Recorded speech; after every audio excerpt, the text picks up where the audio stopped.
Hello दोस्तों, मेरा नाम है कपिल कुमार और हम आज पढ़ेंगे इकोनॉमिक्स। और इकोनॉमिक्स को इतने ईजी वे में पढ़ेंगे, बहुत ईजी वे में। ज़्यादा घंटे नहीं पढ़ेंगे, सिर्फ 15 मिनट, और 15 मिनट के अंदर एक टॉपिक को ख़त्म कर देंगे। बात करेंगे इकोनॉमिक्स की। इकोनॉमिक्स में किसकी? Indian economics. Indian Indian economics यानी कि भारतीय अर्थव्यवस्था। भारतीय व्यवस्था। अब एक वर्ड है अर्थशास्त्र। क्या वर्ड है?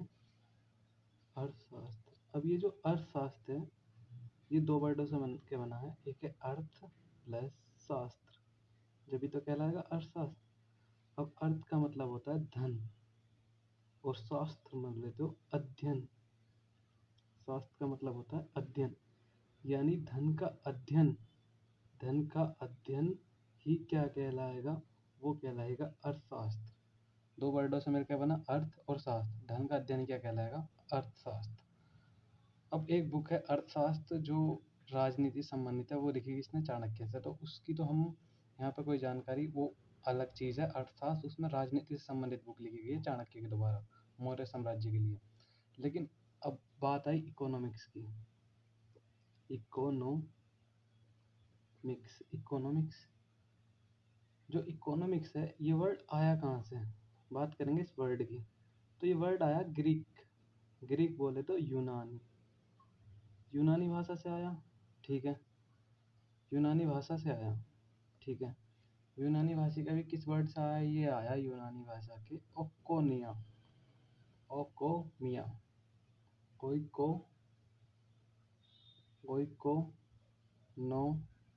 ओइकोनोमिया। और इस ओकोनोमिया वर्ड का जो अर्थ है, इसका जो अर्थ है, वो अर्थ है मैनेजमेंट। वो कहते हैं ना यानी management of resources. Management of resources, या एक नाम और है इसका हाउस होल्ड, एक मीनिंग और निकल जाएगा, house hold management. House hold management भी निकल जाएगा। यानी कि रिसोर्सेज बोले तो संसाधन, और मैनेजमेंट माने प्रबंधन, यानी संसाधनों का प्रबंधन ही क्या कहलाता? अर्थशास्त्र। या घर का प्रबंधन ही क्या कहलाता? अर्थशास्त्र। हिंदी में बोलें तो संसाधनों का प्रबंधन, या बोले तो घर का प्रबंधन। ठीक है, अब बात करेंगे हम अर्थशास्त्र की। किसकी बात करेंगे? अर्थशास्त्र।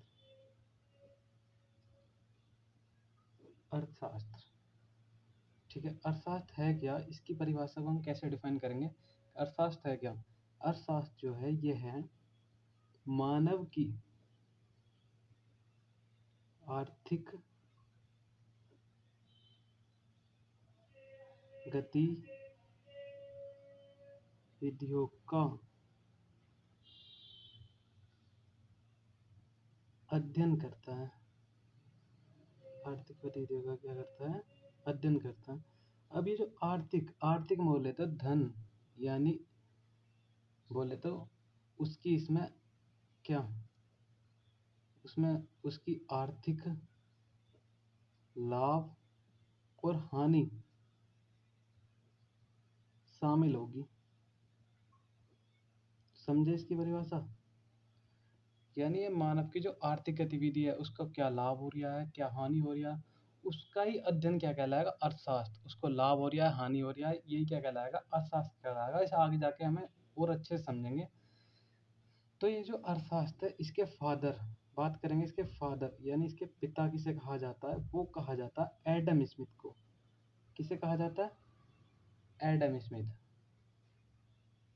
अब एडम स्मिथ को क्यों कहा जाता है इसका फादर? कुछ तो रीजन होगा। पहले ये बताएंगे, एडम स्मिथ जो थे, वो स्कॉटलैंड के अर्थशास्त्री थे। और इन्होंने 1776 में एक बुक लिखी, जो बहुत प्रचलित है, द वेल्थ ऑफ नेशन। और इन्होंने इस बुक के अंदर जो अर्थशास्त्र से संबंधित जानकारी थी उसको एक क्रमिक व्यवस्था में लिखा। और जब से ये बुक लिखी गई, जब से ही हमारा जो अर्थशास्त्र है वो एक विषय के रूप में शामिल हो गया, तब से क्या हुआ, तब से अर्थशास्त्र एक विषय के रूप में शामिल किया गया। इन्होंने अर्थशास्त्र से संबंधित बहुत महत्वपूर्ण जानकारी दी गई। तो लोगों ने इस बुक को पढ़ा। इस बुक को पढ़ने के बाद लगा कि भाई अर्थशास्त्र को एक सब्जेक्ट बना देना चाहिए जिसकी नॉलेज मतलब सभी को होनी चाहिए, तभी हम आर्थिक हानि वगैरह से बच पाएंगे। अब एक चीज होती है, अब हम पहले से पढ़ते आए हैं कि एक होता इकोनॉमिक्स, एक होता इकोनॉमी। यानी अर्थशास्त्र और इकोनॉमी में अंतर समझ नहीं आया आज तक। बहुत कंफ्यूज रहते हैं पढ़ते वक्त कि अर्थशास्त्र क्या है और अर्थव्यवस्था क्या है। तो इसमें अंतर को हम पहले इसमें अंतर स्पष्ट करेंगे। अंतर स्पष्ट कैसे करेंगे, देखें। एक लिखेंगे अर्थशास्त्र और अर्थव्यवस्था में अंतर। अर्थशास्त्र यानी कि इकोनॉमिक्स, और ये क्या हो जाएगा, इकोनॉमी। अब ये जो इकोनॉमिक्स है ये क्या है, ये इसमें होती है, ये एक सब्जेक्ट है। क्या है ये, इकोनॉमिक्स सब्जेक्ट है। और सब्जेक्ट के अंदर क्या होते हैं, प्रिंसिपल या बोले तो थ्योरी। और जब इस थ्योरी को किसी भौगोलिक क्षेत्र में लागू करा जाएगा, किसी भी क्षेत्र में, चाहे वो इंडिया में करा जाए या कहीं भी करा जाए, जब इसको प्रैक्टिकल करा जाएगा, प्रैक्टिकल किया जाएगा इसका, तब ये कहलाएगा क्या, प्रैक्टिकल करने के बाद ही क्या कहलाएगा, इकोनॉमिक्स कहा जाएगा। ठीक है, क्या वो किसी भी क्षेत्र में कर दें। जैसे एग्जाम्पल, प्रैक्टिकल कर दिया हमने इसका इंडिया में प्रैक्टिकल करा, तो ये क्या कहलाएगी, ये कहलाएगा इंडियन इकोनॉमी। क्या कहलाएगी, इंडियन इकोनॉमी। अगर हम इसका यूएसए में कर देंगे तो ये कहलाएगी यूएसए इकोनॉमी। जिस क्षेत्र में भी इसका प्रैक्टिकल किया जाएगा, इसे भौगोलिक क्षेत्र में लागू किया जाएगा, उस वो कहाँ की क्या कहलाती है, इकोनॉमी कहलाती है। तो हमने समझा कि इकोनॉमिक्स और इकोनॉमी। इकोनॉमिक्स क्या है, एक सब्जेक्ट है जिसके अंदर सिद्धांत है, प्रिंसिपल दिए गए हैं, उनके नियम दिए गए हैं। उस नियम को जब हम किसी क्षेत्र में लागू करेंगे तो वो कहलाएगी इकोनॉमी। तो हम ये आज तक ये गलतफहमी रहती है ना, इकोनॉमी पढ़ने जा रहे हैं, इकोनॉमी की क्लास है आज। इकोनॉमी नहीं होता, वो होता इकोनॉमिक्स। और इकोनॉमिक्स होता है एक सब्जेक्ट जिसके अंदर सिद्धांत लिखे गए हैं, और उन सिद्धांतों को जब भौगोलिक क्षेत्र में लागू किया जाएगा तो वो कहलाएगा इकोनॉमी। तो हम इकोनॉमी की परिभाषा कैसे, इकोनॉमी होता क्या है इसकी परिभाषा कैसे देंगे। ये जो प्रिंसिपल है, जब इन प्रिंसिपल को जब किसी इन प्रिंसिपल को जब किसी भौगोलिक क्षेत्र में लागू किया जाता है, जब किसी भौगोलिक क्षेत्र में लागू किया जाता है तो वह वहाँ की अर्थव्यवस्था यानी कि इकोनॉमी कहलाती है। ये चीज़ मैंने अभी पहले भी बताई कि भाई हम जो ये जो इकोनॉमिक्स के अंदर जो सिद्धांत लिखे गए हैं, इनको जब किसी भौगोलिक क्षेत्र में लागू किया जाएगा तो वो कहलाएगी इकोनॉमी। अब एग्जाम्पल ले लो, जैसे हम लो रसिया। तो रसिया में जब रसिया के क्षेत्र में लागू किया जाएगा तो वह कहलाएगी रशियन इकोनॉमी। क्या कहलाएगी, रशियन इकोनॉमी। ठीक है। और अगर हम इसे चाइना में करते हैं, तो वह कहलाएगी चाइना इकोनॉमी। ठीक है, ठीक है। अब हमने समझा इकोनॉमी और इकोनॉमिक्स में अंतर हमने समझ लिया। या फिर एक डेफिनेशन और दे सकते हैं हम इसकी। एक डेफिनेशन कैसे दे सकते हैं कि अर्थशास्त्र का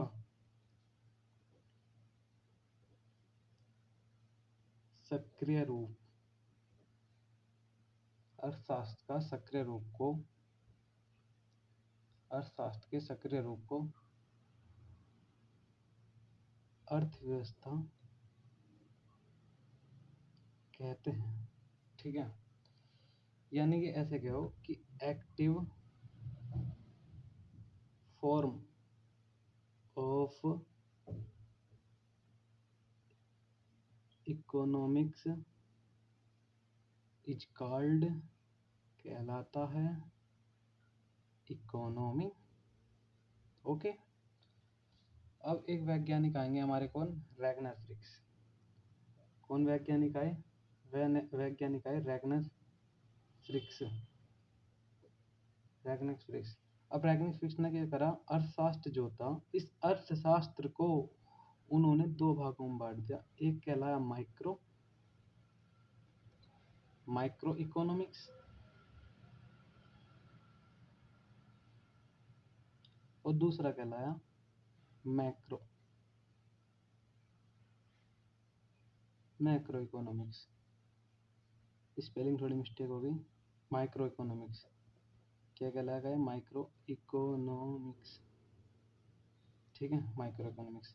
माइक्रो माने तो स्मॉल, स्मॉल मतलब छोटा, और मैक्रो मतलब बिग, और बिग बोले तो बड़ा।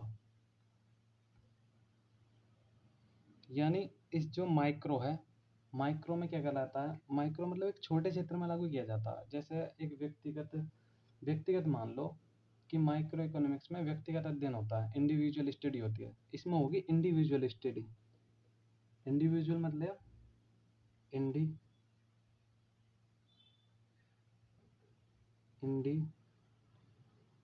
इंडिविजुअल स्टडी,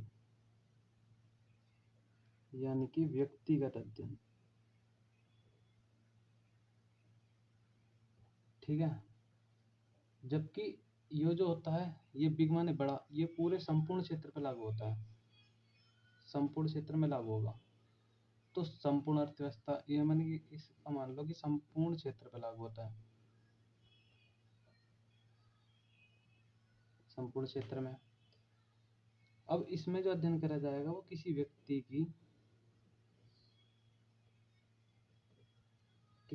की आय या व्यय का अध्ययन किया जाएगा। उसने कितना कमाया और कितना खर्च करा। लेकिन इसमें जो अध्ययन करा जाएगा वो करा जाएगा राष्ट्रीय आय, यानी देश ने कितना खर्च करा, कितनी उसकी आय हुई, कितना उसने खर्च कर दिया। या इसमें एग्जाम्पल मान लो, और दूसरा एग्जाम्पल मान लो इसका, ये तो व्यक्तिगत क्षेत्र में करा जा रहा है, ये संपूर्ण क्षेत्र में। तो इसका एग्जाम्पल हो जाएगा जैसे राष्ट्रीय आय। राष्ट्रीय आय का अध्ययन करा जाएगा किसमें? मैक्रो में। लेकिन माइक्रो में किसी व्यक्ति की आय हो जाएगा, किसी परिवार की आय भी हो जाएगा, किसी परिवार की आय और व्यय हो जाएगा। और इसमें बेरोजगारी, कितनी बेरोजगारी है, और महंगाई, देश में महंगाई के बारे में। तो ये जो कहलाता है, ये स्मॉल किसी छोटे क्षेत्र में, यानी व्यक्तिगत अध्ययन कहलाता है। किसी व्यक्ति की आय और व्यय का, या किसी परिवार की आय और व्यय का अध्ययन करा जाएगा। इसमें करा जाएगा पूरे संपूर्ण क्षेत्र का, किसी देश में उसकी राष्ट्रीय आय, बेरोजगारी कितनी है, और उसमें महंगाई कितनी है। ठीक है, इसके फादर हैं एडम स्मिथ। कौन है? Adam Smith. और इसके हैं जेएम काइंस। ठीक है, तो आज के लिए इतना ही। इंट्रोडक्शन हमने पढ़ लिया इकोनॉमिक्स का।